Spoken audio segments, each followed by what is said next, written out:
The phone call came like a slap to the face, sharp and unrelenting, ringing through the house with an urgency I hadn't anticipated. I didn't recognize the number, but when I answered, the voice on the other end was enough to send a chill down my spine. "Mia! I'm so sorry to tell you this. It's your husband. There's been an accident." I froze, gripping the phone tighter, not understanding. I could barely hear the words through the pounding of my heart in my ears. The air seemed to thicken, as if the very space around me was pressing in, suffocating me. My legs buckled, and I sank to the floor, my knees giving way beneath me as the world tilted. My breath caught in my throat, and all I could hear was my own heartbeat, fast and frantic, echoing in my head. The voice on the phone kept speaking, but I couldn't process the words anymore. I vaguely remember them saying something about an ambulance, and that they were on their way to the hospital. But my mind wasn't on those words. It was locked on the one truth I couldn't ignore. My husband, the man I had spent over 15 years with, was gone. Just like that. I didn't know how long I stayed there, numb and unmoving. The tears came only after the shock began to wear off, but they didn't help. Nothing helped. Nothing made sense. I felt untethered, like I was floating above myself, watching everything happen from a distance. It wasn't until the doorbell rang that I was pulled back into the reality of what was happening. I stood up slowly, every part of my body feeling heavy, like the weight of the world had settled on my shoulders. I didn't expect anyone to be here, not so soon. My mind still hadn't caught up to the reality of the loss, and yet there was someone at my door. The thought of being alone seemed unbearable, so I shuffled towards the door in a daze. When I opened it, there stood Tessa, my sister-in-law. Her face was a mask of false sympathy, eyes wide as if she were just as shocked as I was. But I knew better. Tessa was never one to be caught off guard. There was always an ulterior motive behind her actions, and I was already bracing myself for what I knew was coming. "I'm so sorry, Mia," she said, her voice dripping with feigned sorrow. "I heard about what happened. I just couldn't leave you alone in this." I didn't have the energy to argue or even question why she was here. My legs felt like they might give out again, but I stepped back to let her in, too overwhelmed to do anything but obey the silent pull of social expectations. She swept into the house without a second thought, as if she belonged here more than I did. The house suddenly felt smaller, the walls closing in around me as her presence filled every inch of space. She made her way past me without hesitation, setting her purse down on the kitchen counter like she had every right to be there. I could feel her eyes on me, assessing me with an unsettling calmness that made my skin crawl. "I've already called some people to help with the funeral arrangements," she said, turning to face me with a practiced expression of concern. "You shouldn't be dealing with this alone, Mia. You need to rest." I didn't want to rest. I didn't want anything to do with her. But the words caught in my throat, too bitter and sharp to speak, so I said nothing. Instead, I just watched as she moved through the house, rearranging things without asking, pushing past me as though I were the one intruding on her space. Tessa had always been a force in the family, assertive, demanding, and never shy about getting what she wanted. And now, it seemed she was intent on making her presence in my home permanent. But I wasn't ready for that. I couldn't even begin to process the loss of my husband, and now here she was, slipping into the cracks of my grief, like an unwanted shadow that refused to leave. "I'll make sure everything is taken care of," she continued, her voice sweet, but the undertone was anything but. "You just focus on yourself, okay? Let me handle the rest." My heart was pounding again, but this time it wasn't from the shock of the news. This time, it was from the creeping suspicion that something more was going on, something beneath the surface that I couldn't yet see. But I was too exhausted to chase after the thought. As the evening wore on, Tessa made herself more comfortable in the house. She took over the kitchen, putting on a show of preparing dinner, as though that would somehow ease the storm of emotions swirling inside me. I sat in the living room, watching her, trying to process everything, but the weight of the world was pressing down on me. It felt like she was everywhere, filling every space, taking up every moment of silence. At one point, I caught her rifling through some papers on the dining table, and my heart skipped a beat. "Tessa!" I called out, the sharpness of my voice surprising me. "What are you doing?" She looked up, startled, but only for a moment. Then, She gave me that same sickeningly sweet smile. "Oh, nothing. Just looking at some things. You should really be more organized, Mia. It'll help with the arrangements." My stomach churned. She was snooping. Not just being helpful, but snooping. I didn't know what she was looking for, but I was certain I didn't want her to find it. Still, I didn't have the energy to confront her. Instead, I simply stared at her, the knot in my stomach growing tighter with each passing second. As the night stretched on, Tessa made herself more at home. She even set up a room for herself, moving her things in as if it were a done deal. She began talking about changes she was planning to make around the house, things she wanted to improve. Her voice dripped with condescension, as though she were the new head of the household, making all the decisions without asking anyone else. I was still too numb to respond. I could barely process my own grief, let alone the intrusion of Tessa into every part of my life. But one thing was clear to me now. Tessa wasn't just here to comfort me. She was here to take over. By the time I went to bed that night, I felt more alone than I ever had in my life. It wasn't just the loss of my husband, though that pain was deep enough to drown me. It was the weight of Tessa's presence, creeping into my home and taking control of what was left of my life. As I lay in bed, I stared at the ceiling, the silence of the house wrapping around me like a suffocating blanket. I didn't know what to do. I didn't know how to fight back. But one thing was certain, something inside me was beginning to stir. The last thing I was going to let happen was for her to take everything from me. She could have the house for now, but she wasn't going to take my dignity or my future. The days following my husband's death felt like an endless blur of decisions I wasn't prepared to make. Funeral arrangements, legal matters, and the barrage of well-meaning condolences from friends and family. I was drowning in it all.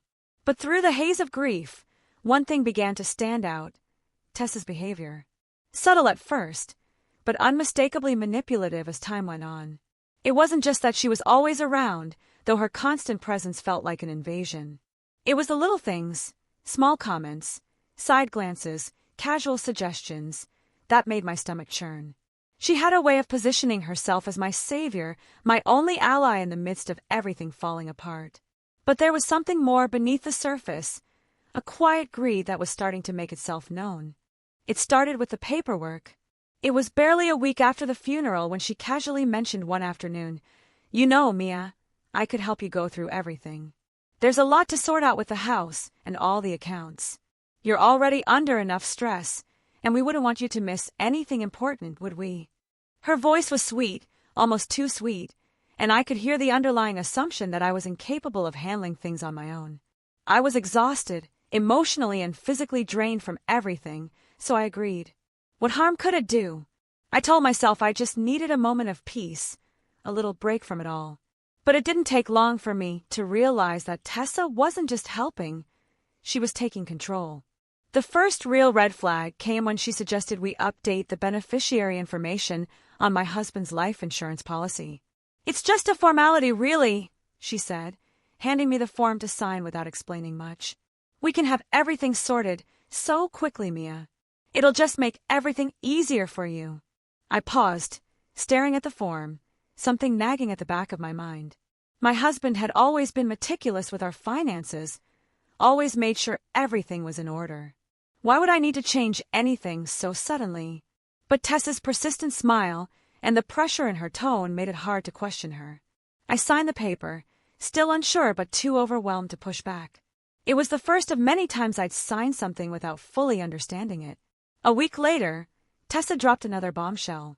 "You know," she began one evening, sitting across from me at the kitchen table, "I've been thinking a lot about the house.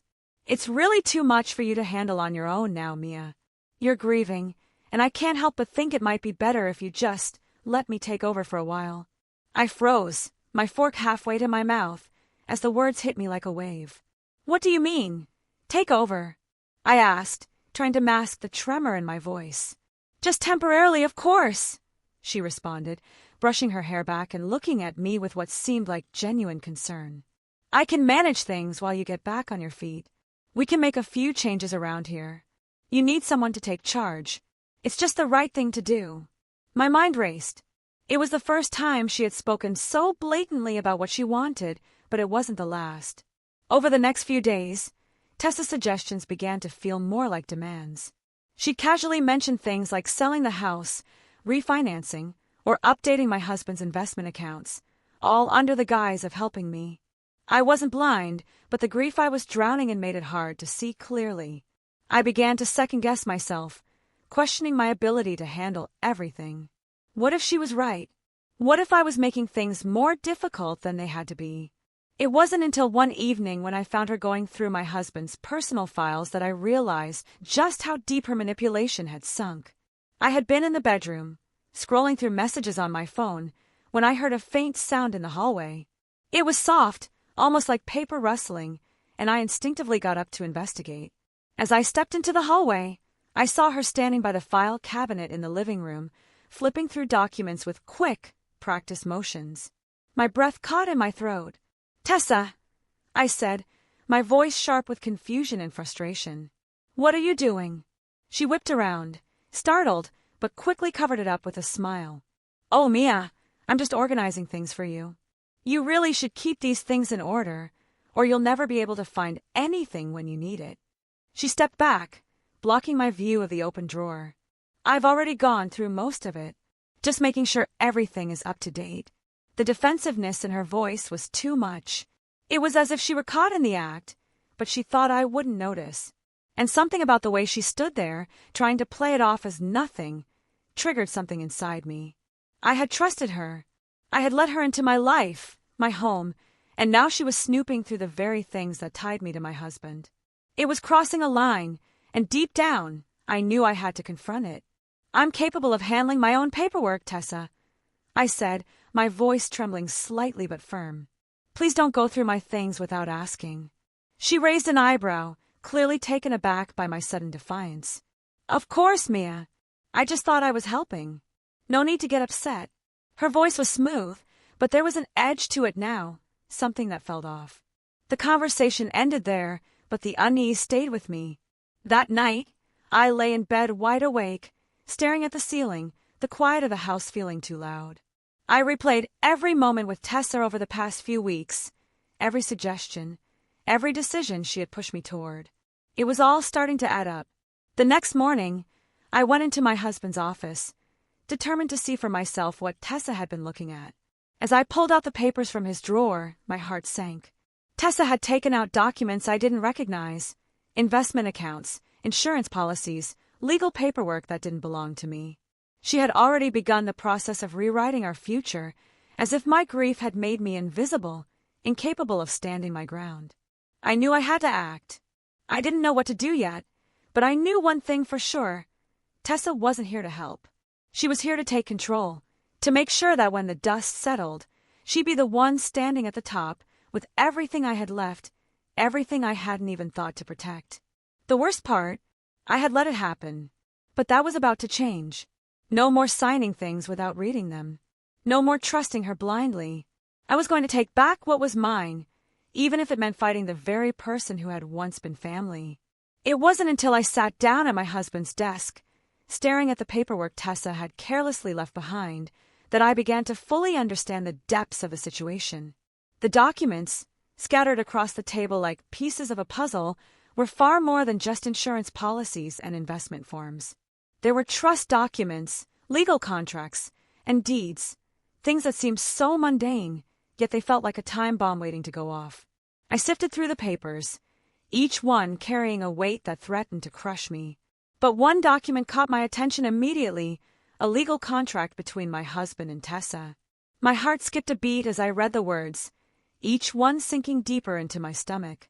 It was an agreement, a binding one, that outlined their financial dealings, and more disturbingly, it was signed just a few weeks before his death. I felt my blood run cold. How had I not known? The trust one had in my husband was shattered, and the betrayal stung more than I ever imagined. I thought I knew everything about him, his thoughts, his dreams, his values. But in the silence of this room, in the cold lines of the document, I saw a different side of him, one I wasn't prepared for. The contract itself wasn't the only revelation. I found an email printout tucked away beneath a pile of papers. It was a thread between Tessa and my husband, discussing changes to the will and adjusting the terms of their financial arrangements. The email was dated just days before he died. The weight of the words was suffocating. "We'll make sure Mia doesn't suspect a thing," one email read. "Once everything is in place, she'll never know." It was a cold, calculated plan to set me up, to manipulate me into signing away my rights without even realizing it. My hands trembled as I read the last line of the email. "Transfer everything to me. It's the only way forward. She'll never question it, not when she's grieving." I slammed the papers down, unable to comprehend what I was seeing. How could I have been so blind? Tessa had been playing me, but more than that, she'd been playing my husband too.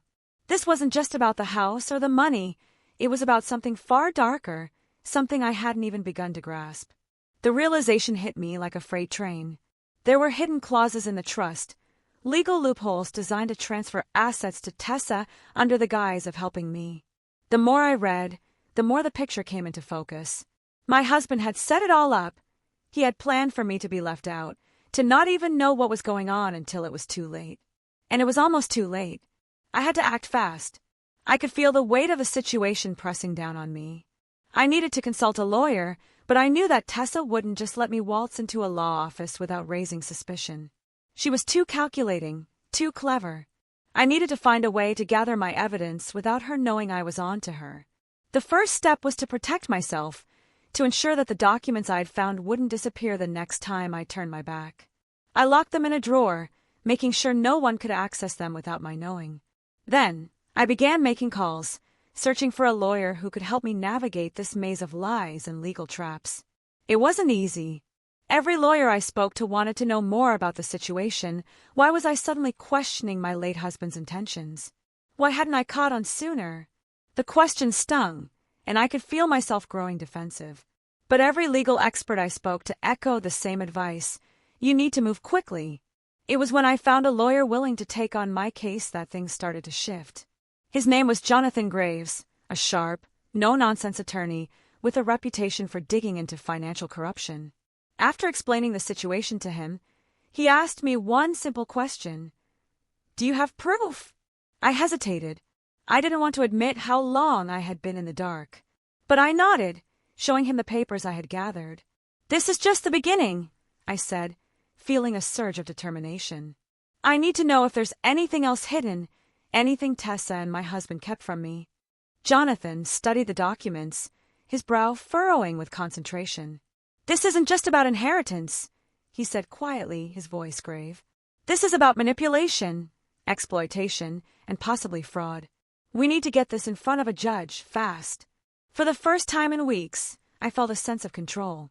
With Jonathan's help, we started digging into my husband's financial records, cross-referencing bank statements, credit reports, and tax filings. What we found shocked even Jonathan. Tessa wasn't just involved in a few underhanded financial deals. She had orchestrated an elaborate scheme to secure everything she could from my husband's estate. There were loans I hadn't known about, hidden accounts that had been transferred into her name, and suspiciously timed payments that coincided with my husband's declining health. It all pointed to one thing: Tessa had been manipulating the situation long before I even suspected a thing. I didn't want to believe it. My mind struggled to reconcile the woman I had trusted, my friend, my confidant, with the manipulative, deceitful person the legal papers were showing her to be. But the evidence was irrefutable. She had been planning her future, positioning herself to take everything, long before my husband's death. The next few weeks were a whirlwind of legal maneuvers, meetings, and paperwork. Jonathan filed motions to freeze Tessa's access to the estate's assets, and we began preparing for a legal battle that would inevitably destroy the last of my relationships with her. I kept my distance from Tessa, avoiding her calls and text messages, but she wasn't giving up. She started to pressure me even more, using guilt and manipulation to try to force me into agreeing to terms that were clearly in her favor. One night, as I sat in the quiet of my living room, I received a call from Tessa. "Mia," she said, her voice soft and soothing. "I know you're angry. I understand that this is a lot for you to handle. But we're family, and I've always had your best interests at heart. You need to trust me. Let me help you through this. You don't have to fight me." I gripped the phone tightly, fighting the anger rising within me. She was still trying to play me. "You've already made your moves, Tessa. I said, my voice steady despite the tremor inside. And I'm not going to let you manipulate me any longer. There was a long silence on the other end of the line. And then, in the coldest voice I'd ever heard from her, she said, "You'll regret this, Mia. You don't know what you're up against." Her threat hung in the air like a storm cloud, but this time I wasn't afraid. I had the truth on my side, and I wasn't going to let her win. Not after everything she had done. As the legal battle continued, I knew it wasn't just about money anymore, it was about justice. I was fighting for my husband's legacy, my peace of mind, and the future I deserved. The secrets had been unearthed, and now it was time to see them for what they truly were, Tessa's calculated attempts to rob me of everything I had left. And I wasn't going to let her. The day of the confrontation arrived like a storm, unpredictable and unavoidable. My stomach was twisted in knots, but the resolve I had been building over the past few weeks kept me steady. I had the evidence. I had the truth. And now it was time to face Tessa. I hadn't spoken to her since the phone call, but I knew she was watching, lurking, perhaps even waiting for the moment I would slip, the moment I'd second-guess myself. I was done being the person who allowed her to control the narrative, done being the passive victim in a story she had written. No more. I had prepared myself for this encounter, not just with the legal documents or the lawyer's advice, but mentally. I knew this wouldn't be just a conversation. It was a reckoning. The weather mirrored my mood, gray. Heavy clouds hung over the city like a shroud, and the wind was sharp, as if nature itself was bracing for what was about to unfold. I stood in the hallway of my house, the house my husband and I had built together, a space now tainted by the weight of betrayal. I could hear Tessa's voice before I saw her, that soft, fake sweetness that had always masked her true intentions. The doorbell rang. I opened the door slowly, my pulse quickening, and there she stood, as poised and perfectly manicured as ever. Tessa looked like a woman who had everything, but I could see the flicker of something else in her eyes. Something colder, more calculating. The kind of look you give when you know the game is over, but you're too proud to admit it. "Mia," she greeted me, her tone too smooth. "I was hoping we could talk. Just you and me." I didn't invite her in. Instead, I stepped out onto the porch, closing the door behind me. The cool air hit my face, a welcome contrast to the suffocating tension building between us. "Tessa, what do you want?" I asked, my voice steady despite the turbulence inside me. She paused for a moment, then smiled, a smile I recognized now for what it truly was, a mask. "I know this has been hard on you, Mia. I know you're angry, but you need to understand something. Everything I did because I care about you. We were family. I only wanted what was best." Her words felt like poison, dripping from her lips with such practiced sweetness that it almost made me sick. She was playing me again, trying to manipulate my emotions, twist my grief into something I would carry with me forever. But I wasn't going to fall for it. Not anymore. "I'm not here for your apologies, Tessa," I said, cutting her off. "I know what you've been doing. I know everything." She blinked, but the smile never faltered.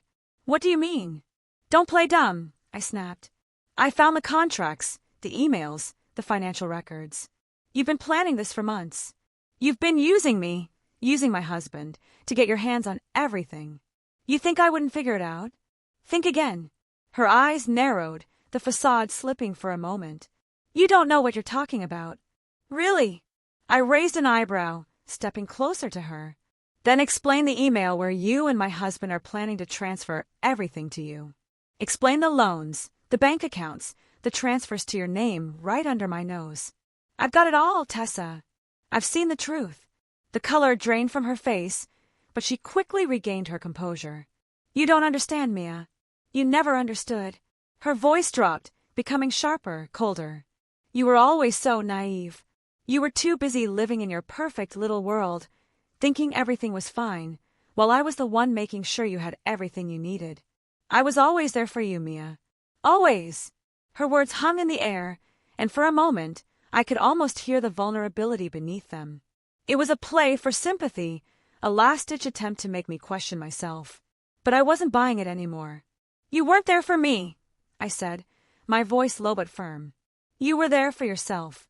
You've been using me, using him, using everyone to get what you wanted. And now, I'm not going to let you get away with it." Tessa's gaze hardened, the softness disappearing entirely. You have no idea what you're dealing with. You think you've won, but you're just a small piece in a much bigger game. You're in over your head, Mia. This isn't just about the money or the house. This is about survival. And if you think I'm going to let you take that from me, she trailed off, a cruel smile tugging at the corner of her lips. I wasn't afraid of her threats. I had been afraid of losing everything, of losing control, but now I realized that the only thing I truly stood to lose was the false illusion she had created around me. I wasn't backing down. Not now. Not ever. I don't care what your plan was, Tessa, I said, stepping closer until we were standing face to face. I'm going to make sure everyone knows the truth. I'm going to make sure this is all exposed. You won't get away with it. Her eyes flickered with something close to panic before she quickly masked it with a sneer. You think you can stop me? You think anyone will believe you over me? I've been playing this game for years, Mia. You're just a pawn. And pawns don't win. The words hit harder than I expected, and for a second, I felt the weight of her confidence crush me. She was right in a way. I had been a pawn in her game for a long time. But I wasn't a pawn anymore. I had the power now, and she was about to learn that. We'll see, I said, my voice ice cold. The truth has a way of coming out, Tessa. And when it does, you'll be the one left with nothing. I turned to walk back into the house, but she reached out, grabbing my arm in a last-ditch attempt to control the situation. You don't know what you're doing, Mia, she said, her voice trembling now, the cracks in her mask becoming more obvious. You're going to ruin everything. You're going to ruin us. I pulled my arm away, shaking my head. No, you ruined everything. I slammed the door behind me, my breath coming fast as I leaned against it, the weight of the confrontation settling in my chest. For a moment, I felt the rush of adrenaline, the high of finally confronting her, but it was fleeting. The truth was out, but the fight was far from over. Tessa had underestimated me, and in that moment, I realized just how far I had come. The emotional and legal battles ahead would be grueling, but I wasn't the woman I had been before. I wasn't the passive wife, or the grieving widow she thought she could manipulate. I was a force now, and I would make sure she paid for everything she had done. The game was over, and Tessa's plan was about to unravel, thread by thread, until there was nothing left for her to hold on to. The days that followed the confrontation felt like a blur, a whirlwind of legal meetings, sleepless nights, and relentless paperwork. But through it all, one truth became clearer than ever: I had won. It wasn't just the small victories, the legal victories, the fights for the house, for the assets, for the control of my own life.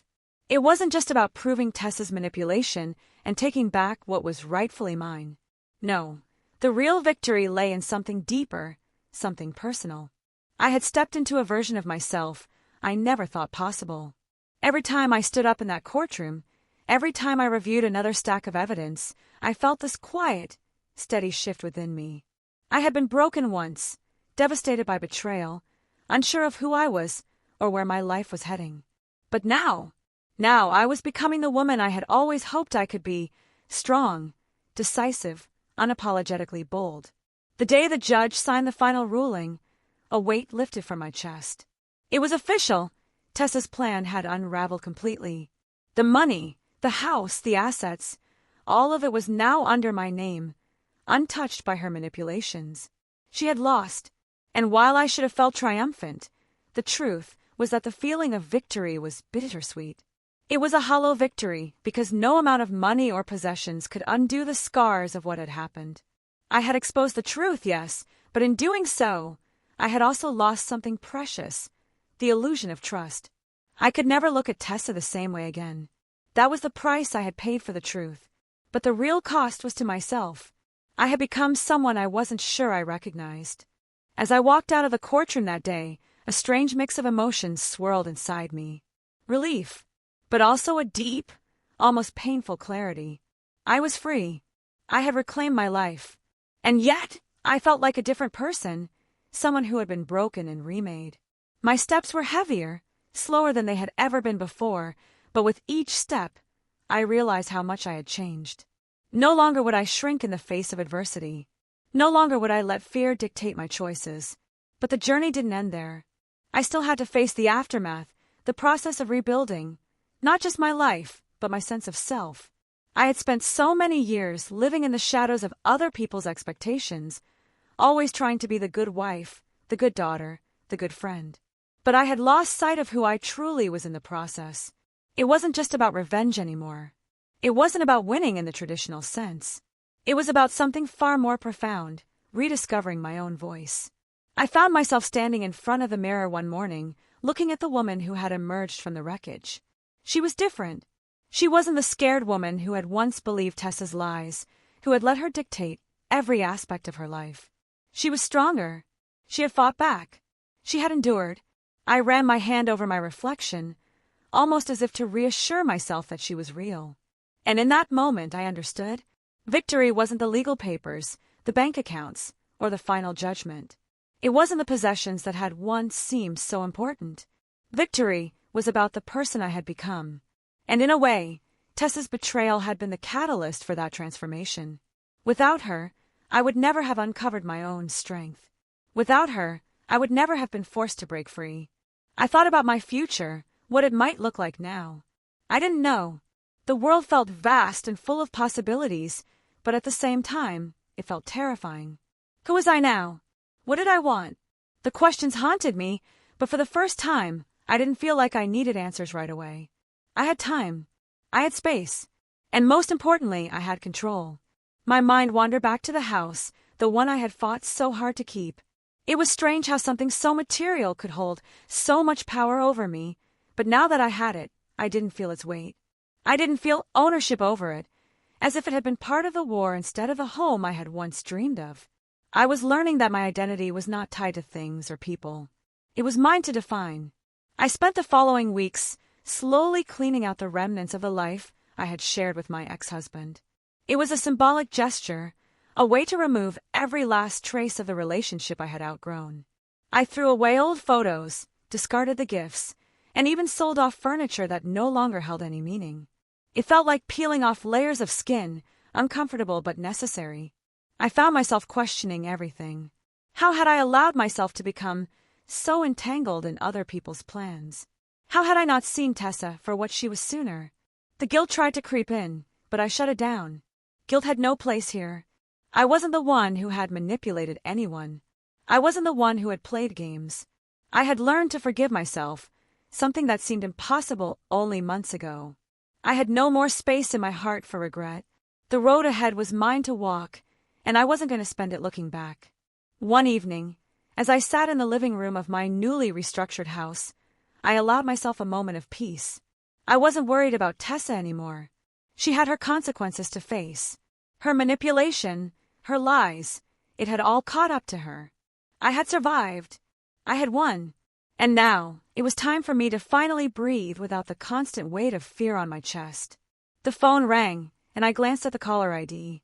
It was a number I didn't recognize, but something told me it was important. I hesitated for a moment before answering. Mia! The voice on the other end was familiar, one I hadn't heard in a long time. It was a friend, someone I had lost touch with during the chaos. I just wanted to check in on you. I heard what happened, and I'm so proud of you. I swallowed the lump in my throat, the unexpected emotion catching me off guard. Thank you, I said quietly. It's been a journey. Yeah, I can only imagine. But you've done it. You've made it through.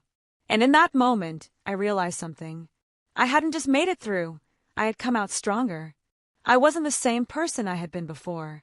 The woman who walked out of that courtroom was no longer the woman who had walked in. I had been tested, pushed to my limits, and I had emerged victorious. But more than that, I had transformed. I had reclaimed my life, and in doing so, I had found my true self. The journey wasn't over. It had only just begun.